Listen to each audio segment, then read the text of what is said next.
My name is Enrico Glerean. I'm a staff scientist at Aalto University, and I do multiple things here at Aalto.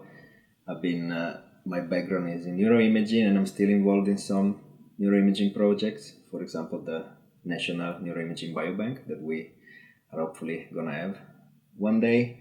But today I'm gonna focus on a big portion of my task, which is this Aalto Data Agents network. So yes, I am an Aalto Data Agent. Of course, you might wonder, what does it mean to be a data agent? Well, in practice, this basically relates to the so-called field of research data management and good practices or best practices with dealing with data in research. And as you can see in this picture here, basically, often you get this approach where someone from above, the university, Academy of Finland, or whatever, the president of the world, will say, you need to do this, you need to do that, to the different researchers. So these are, 3 different researchers, color-coded because they belong to different fields, to different departments. And often, there are actually already the best practices and the good way of doing things that they born from the bottom up, from the research group, from the practices of specific fields. Actually, already, some problems, some issues are already solved in some fields. And this is the role of the data agency. So if in one department, as we see here, or in one field, there is already a way of solving a problem, the data agent is like a network between this network. So that we can actually say, well, actually, yeah, the people of my department, they actually find a way to share some, let's say, brain images, like I was saying, and we invented some metadata format that is very useful, and you should do the same.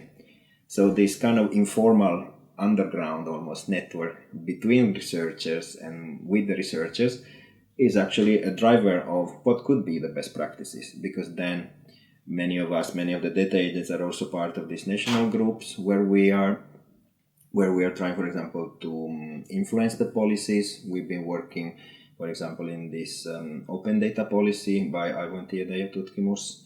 Now we are working on an open methods policy, and then of course these policies that we are writing, they're not just nice words, because they can drive the actual requirements from Academy of Finland or the Ministry of Education. So what we also like is that it's still an informal network, that anyone can kind of join this network. It's not that you need to be a guru or an expert on something.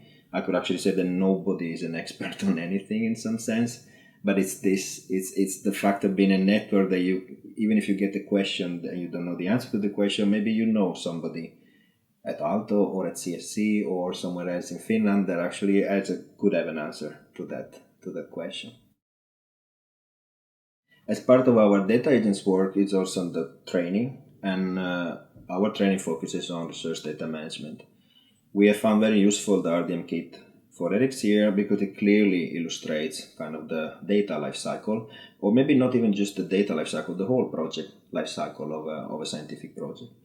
And so this is very useful, not just as an exercise for the researcher to learn of all the stages from the data management plan down to the opening of the data, but it's also useful to actually implement this stage, to actually realize, okay, we are at this stage, and we need expertise. We need, like we have at Aalto, the research software engineers to help us with the code, because we don't have any expert in the code.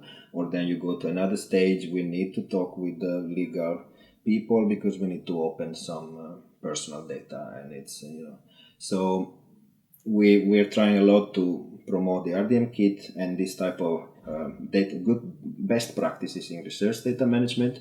We have a series of courses that are all actually open for anyone in the world. We've been having participants literally from all over the planet to our Zoom courses, and hopefully, this year we're gonna do the same. There's already a nice list of courses coming up next month.